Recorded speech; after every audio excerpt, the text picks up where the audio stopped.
Thank you very much, Jan. I'll try to be in the time.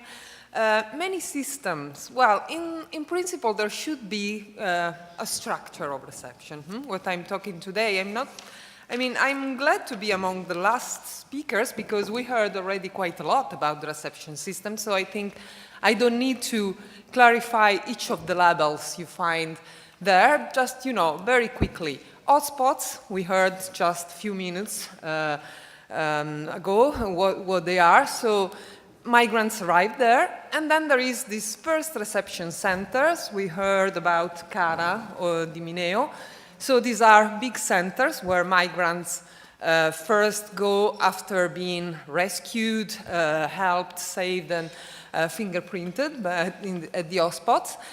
There, in the first reception, they are supposed to lodge asylum application, because otherwise they go to the detention center, which is the label CIE. And from the first reception, according to the legislative decree that was approved in 2015, they should go to these regional hubs, which are, again, big centers. They should stay there for a very short period, the time needed in order to, distribute these migrants over the regional territory. And at the local level, the very last point they should reach is either, essentially a project in the SPRAR system. I do not explain again what SPRAR is, but it's the official system of reception of migrants. But there might be also a second destination, which are these extraordinary centers. CAS stands for Centri di Assistenza Straordinaria, extraordinary special centers. As you can understand from the label, it means that these centers should be only the last resort. So migrants should not, end up in a CAS unless there is a situation of, emergency, a lot of arrivals, and, this is the last resort you should consider.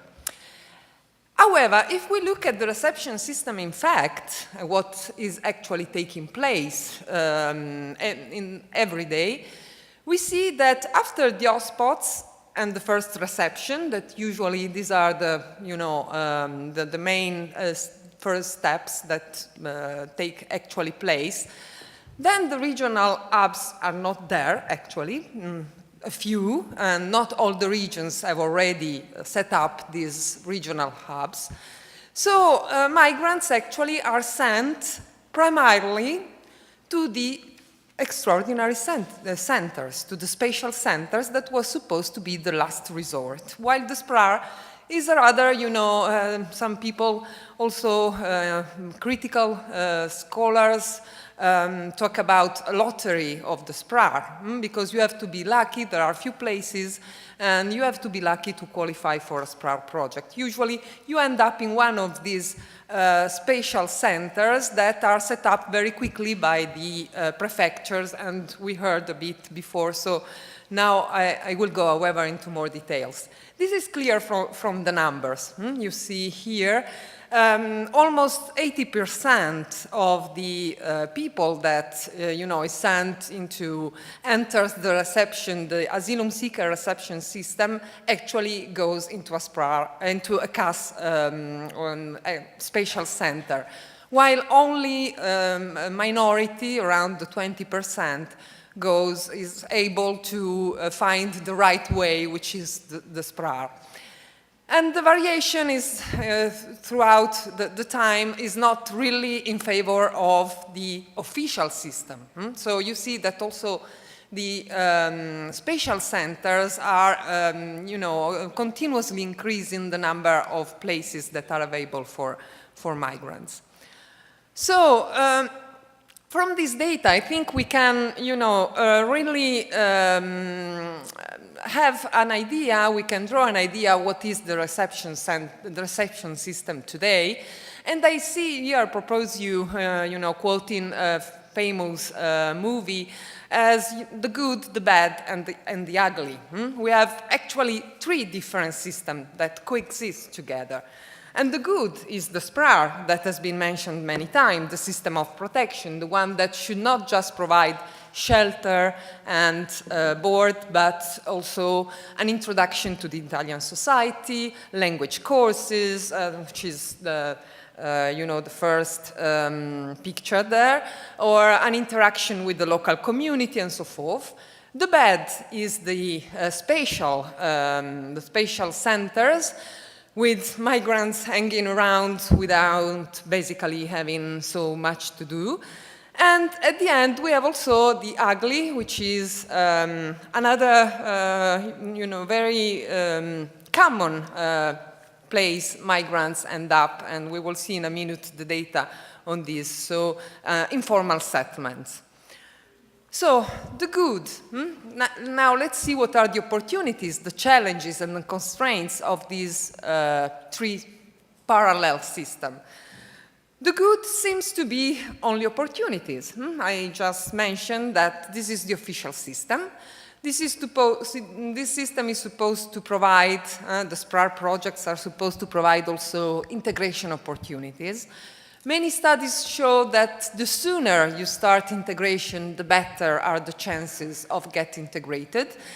But actually, and there are, of course, opportunities for the territories in terms of building of a network with local NGOs, because SPRAR projects have to be agreed upon by the actors at the local level through, their relations. They plan together what kind of project they want to realize, what kind of services they want to deliver. So there is an opportunity to involve also the local community in these projects. And these projects usually can also imply quite important benefits that were mentioned many times today for the demographic balance and of some area, also for the economy of some areas, especially deprived and marginal rural areas that, with the arrival of young families of refugees or young migrants can start again, for instance, schools that were abandoned because there were no children anymore in small villages upon the mountains, or new transportation to other areas around. So it can be an opportunity, the arrival of refugees for this area and of asylum seekers. Yet there are also some challenges that often are not so much emphasized. First of all, the sustainability in the long run of these projects that are not always easy and sustained in a consistent manner by the local population. Sometimes they are at the beginning, but then there are also problems, especially because of the bureaucratic constraints. So we go to also to the constraints. These projects are not easy to set up, and the municipalities have to voluntarily apply for them. So they have to build first a consensus, and then they have also to qualify and to fill out all sorts of bureaucratic requirements. And another challenge are the perspective for migrants themselves, because if they end up to stay in a small village up in the mountain or in a rural area, this can be a good opportunity at the beginning. But usually migrants also try to find something better for their for their settlements perspectives. So it's not, one cannot give for granted that this is the optimum solution for the involved asylum seekers. Many of these projects, as a constraint because of the high level of bureaucracy, are also very temporary in their length, and so face all sorts of difficulty in becoming established. The bed, of course, in the case of the bed, we find more constraints and challenges than opportunities, because these are reception centers that are set up at the will of the prefect. The prefect basically decides who is going to provide the service. Now, as has been said, there are clearer rules, but there was a time, not so much time ago, I don't know, before was said that in the last 2 years, the prefects have to follow the rules, but, you know, we can discuss this if 2 or 1, but still, you know, there are, the prefects have quite a margin of maneuver in dealing with that. So there is usually lack of time to engage the community because the prefects just got to know almost from one day to the other that they have to set up from the ministry that they have to set up a reception center.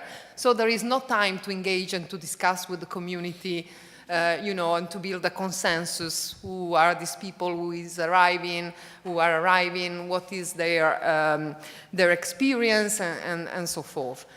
And for a long time, there has been, indeed, a scarce transparency in the selection of providers, which is not the case anymore, but still some of this legacy is clearly influencing also the reception system today. Yeah. So the challenges for the local level are usually the protest and opposition from the population, but also very much the political delegitimization of the mayors. The risk to be delegitimized because they have accepted, in a way, to receive the center. And the opportunities are few. There is a local economy that has benefited from some of the center, especially the hotel industry, but not so spread over the territory. And the ugly, the shanty towns and squatting that are spread in many places in Italy. Of course, this is, you know, autonomous organization from the migrants, and that faces a lot of challenges, vocal opposition and violence from the local people, and also risks of criminality, of migrants exploitation. The opportunities are very few and are just for the black or informal labor market. And in general, the population at large does not benefit much from this ugly system. And here I just report some of the data. You see that it's not just, you know, a minority of people that is involved. It's roughly 7,000 migrants, asylum seekers, and sometimes also beneficiaries of protections that are involved in this system. So it's an important system that we should not forget. And there are areas that are facing in Italy at the same time multiple challenges. This is the case especially of urban areas, big cities like Turin. These are data of July 2017. You see there is the detention center for migrants that have to be expelled. There is the extraordinary centers. There are at the same time the SPRAR projects, so the good, the bad, and a lot of informal settlements in the area of the Media Olympic Games Center. So to end up, the way is out. There have been a lot of national initiatives in the last 2 years and were mentioned already, so I'm not going into details, in order to make the good privileging over the bad, in particular simplification of administrative procedure, attempts to favor the transformation of the spatial or extraordinary centers into SPRAR projects, and incentives for municipalities to start a SPRAR project. Also attempts to avoid the multiple challenges, like in the case of Turin, and so this distribution plan of December 2016 that should ensure redistribution of asylum seekers all over the almost 8,000 Italian municipalities. And lastly, the ugly, there is an integration plan of the Ministry of the Interior that we heard is just, you know, the deadline for the project is in these days. And this is supposed to tackle with the problem that many people after the reception period doesn't really find any solution and ends up in this kind of informal settlements. No, I think yeah. Okay. But the outcomes at the local level seems to be very contradictory. There is still a very unbalanced territorial distribution. Actually, almost 3,000 municipalities are receiving migrants at the moment instead of the 8,000 total, or the total of 8,000. There are very different regional ratios, though. There are regions where migrants are present in almost all municipalities, like in Tuscany and in Emilia-Romagna, and other regions where only 10%, 20% of the municipalities are actually engaged in receiving asylum seekers. There is a decline in enthusiasm towards PRAR, especially the municipalities doesn't seem to be so much, notwithstanding the simplification and the benefits they can receive. Recently, some of the places that were funded by SPRAR could not be funded because there was no enough projects. There is these experimental projects of refugees in the family, in the families, and here I put a question mark because very few people are involved in this, and basically I don't see them as really a solution, not even an innovation in some respects, because in Italy families are good for everything, and also receiving refugees, you know, it's another burden for overburdened families. As a matter of fact, only few very wealthy families are able to do this.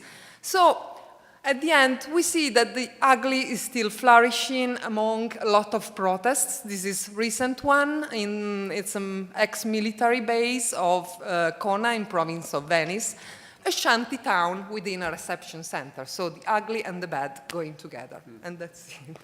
Thanks. Well, thank you very much.